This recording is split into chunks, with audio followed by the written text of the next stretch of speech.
महाराज जी, क्या आत्मा सच में होती है? अगर हाँ तो उसका स्वरूप क्या है? तुम कौन हो? कौन हो तुम? मनीष तिवारी।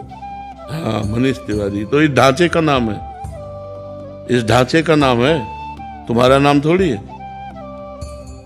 तुम्हारे ढांचे का नाम मनीष तिवारी है। इतना काट दिया जाए तो तुम कट गए क्या? तुम्हारा हाथ कटा तो जिससे हमारा संबंध होता वो मैं नहीं होता। समझ पा रहे हो हमारी बात? मैं और मेरा, मेरा अलग होता है, मैं होता है। ठीक है, अब हम आपको ले चलते हैं।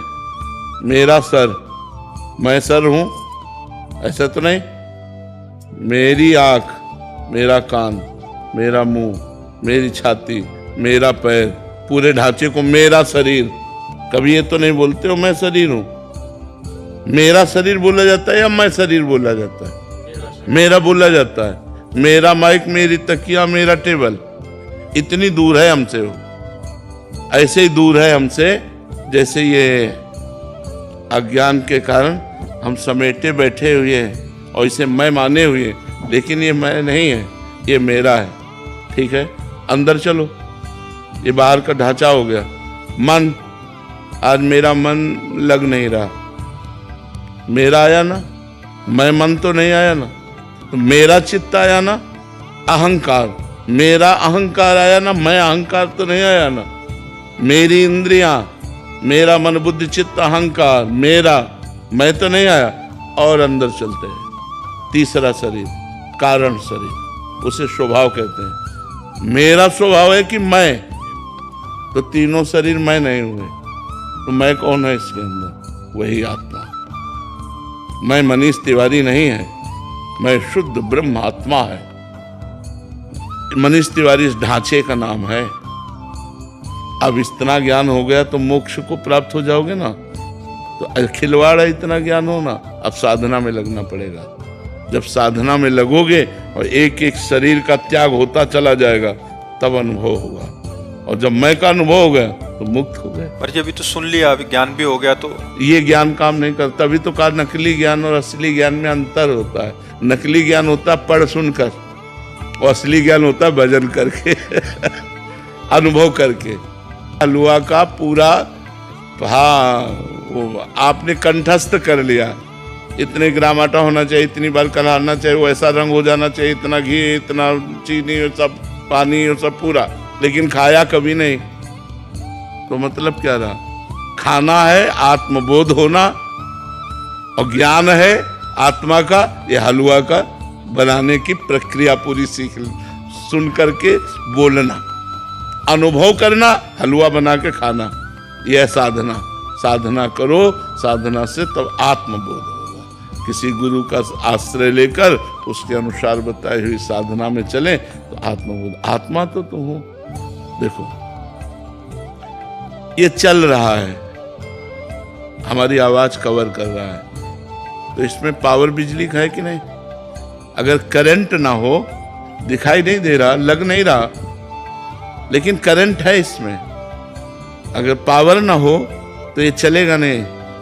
अरे वही पावर इसमें आवाज खींच रहा है, वही पावर हाइड्रोजन में लाइट दे रहा है, वही पावर एसी में ठंडा कर रहा है, वही पावर हीटर में गर्म कर रहा है। पावर है। जब पावर नहीं रहेगा तो इस शरीर को जला दिया जाएगा, गाड़ दिया जाएगा, फेंक दिया जाएगा। पावर है, उसी पावर का नाम शास्त्रीय शब्दों में आत्मा कहते हैं। समझ रहे हो? हाँ, तो है ना, है उसी पावर को, जिस पावर से आप हाथ जोड़ रहे हो, जिस पावर से आप बोल रहे हो, जिस पावर से आप सुन रहे हो, जिस पावर से आप देख रहे हो, उसी पावर का नाम आत्मा है। अब उस पावर का जिसको हम वर्णन कर रहे हैं वो मैं है, वो मैं ही हूं। और मैं हूं में शीशा में देखो मैं हूं तो ये लगेगा मैं हूं, बस यही भ्रम है, यही माया है। इससे हटो और फिर अंदर देखो, जो मैं है वही पावर है, वही ब्रह्म है, वही आत्मा है, वही परमात्मा है। वो है, उसके बिना सत्ता ही नहीं है। जब आदमी मर जाता है तो ढांचा तो यही रहता है ना, लेकिन जो गया वो पावर, बिजली ऑफ हो गई, पावर खत्म, बोले मर गया। पावर आ गया, अरे बोले जी गया। बिजली का पावर है, जैसे बिजली है तो प्राकृतिक पावर है, आत्मा है तो चिदानंद पावर है। उसी पावर से अनंत ब्रह्मांड जड़ चैतन्य सब चल रहे हैं, पावर वही है।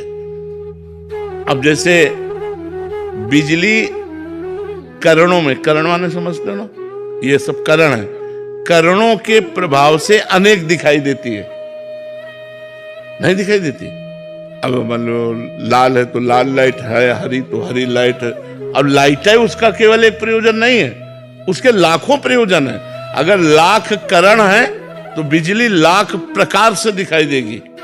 मोटर में पानी खींचते हुए अलग अलग सब है ना, लेकिन बिजली तो एक ही है ना। क्यों? बिजली 10-20 प्रकार की तो होती नहीं, बिजली तो एक है, 10-20 प्रकार से उसका प्रयोग है, अलग अलग उसका प्रभाव है। वही बिजली एक जगह ठंडा कर रही, वही बिजली एक जगह गर्म कर रही, वही बिजली जीवन है, वही बिजली मरण है। नहीं है, मार देगी आपको, जला के राख कर देगी। तो बिजली तो एक है, ऐसे ही परमात्मा एक है। कहीं जन्म लीला, कहीं पालन लीला और कहीं विनाश लीला उसी एक की हो रही। जब ज्ञान हो जाता है तो जीव शांत और आनंदित हो जाता है। अभी हमें ये वाचिक ज्ञान केवल सुनने में आया, अनुभव में तब आएगा जब भजन करोगे, साधना करोगे तब अनुभव, और जब अनुभव में आएगा तब मुक्त हो जाओगे। ये केवल बोल लेने से या सुन लेने से मुक्त नहीं हो जाता, उसका अनुभव करे तब। जैसे हमारी भूख केवल भोजन की प्रक्रिया सुन लेने से, भोजन के प्रकार सुन लेने से, भोजन का स्वाद सुन लेने से हमें स्वाद नहीं आएगा, हमारी भूख नहीं मिटेगी, हमें खाना पड़ेगा। ऐसे ही इसके श्रवण मात्र से काम नहीं चलेगा, हमको साधना करनी पड़ेगी। हमको गुरुदेव का आश्रय लेकर साधना के द्वारा ये अनुभव करना होगा। महाराज जी कितने सरल ढंग से, महाराज जी जो वेदों का सार है, एकदम ऐसे लग रहा था कि एकदम क्लियर क्लियर, ये परत ये परत ये परत। हाँ, तो अब ये जब अनुभव में आ जाएगा तब कितना अच्छा लगेगा। दुख सुख से परे, जन्म मृत्यु से परे, कोई चिंता नहीं, कोई शोक नहीं, एक परम आनंद, वही तो परमहंस स्थिति होती है। साधना की शुरुआत कहाँ से? गुरुदेव के चरणों से। गुरु का जैसे आप इस विषय को जाने तो शुरुआत संत समागम से हुई ना, संत समागम से। इसकी शुरुआत संत समागम से हुई और इसकी पूर्णता भी संत समागम से ही हो जाती है जब हम संतों का आश्रय ले लेते हैं। अब जैसे अगला प्रश्न हो तो इसकी प्रथम साधना क्या है, फिर इसकी द्वितीय साधना क्या है। अब मुझे इतना ऐसा अनुभव हो रहा है, अब इसके आगे क्या है, इसलिए पूरे जीवन को समर्पित करके गुरुदेव के आधार पर चला जाता है। तो धीरे धीरे क्रम बाय क्रम स्थिति आने